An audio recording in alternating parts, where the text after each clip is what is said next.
just take 2 pieces of the Jap thread, okay, because generally we always work with 2 pieces of Jap thread. Okay, so we're just going to do a few stitches along, okay, and try and get it as straight as possible. It's always harder on a demonstration to get things perfectly straight, but yeah, I do like to try and get things as straight as possible if I can. So sometimes when I'm working on the Zoom, my camera's very close, so my head doesn't get in shot.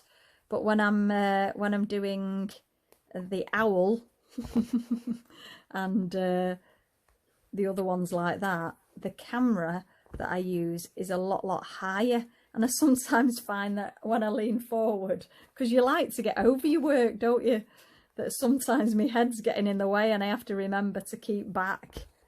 So I've done about 5 stitches there. I'm just going to do 7, so that's 6, and then we've got 7. Okay, so this is our 7th stitch just there. So we've got a nice little line going on, and then we want to turn it. Okay, so you can use a pair of tweezers, okay, and you can hold it in place and take your thread and just pull it around like that, okay, and that gives you a little bit of a kink straight away. Okay, so if you do a stitch very close to that kink, okay, so I'm going to do a stitch really close to where that curve is now. Now you could have done that with a needle. You could have put a needle down into the fabric and pulled it around the needle as well. So we're going to go at this angle, which is sort of like a 45-degree angle.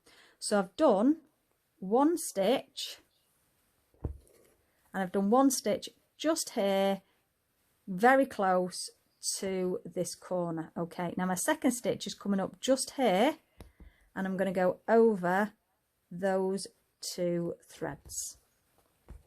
Okay, so you can see straight away that it's starting to form a little bit of a point, but it's not a really sharp point.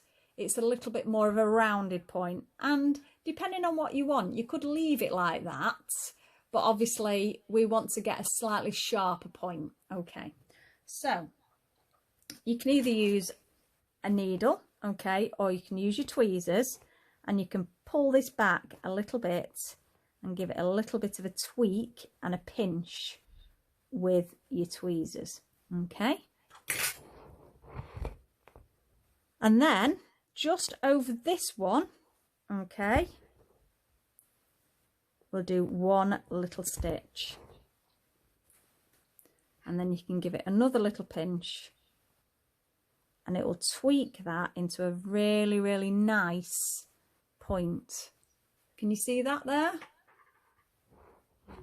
Okay, and then you would just carry on with your stitches. So we're just going to carry on now with the rest of our stitches. What you've got to be careful of though is when you're doing these stitches now, that you don't pull that, because can you see what happened then? So I'm just going to push that back now. Okay, so if you accidentally pull this tight, because sometimes you're holding that tight to get it straight, but what's happening is you're pulling it away at the same time. So it's really important to hold this straight but not pull it. So I'm just pinning that down with my finger.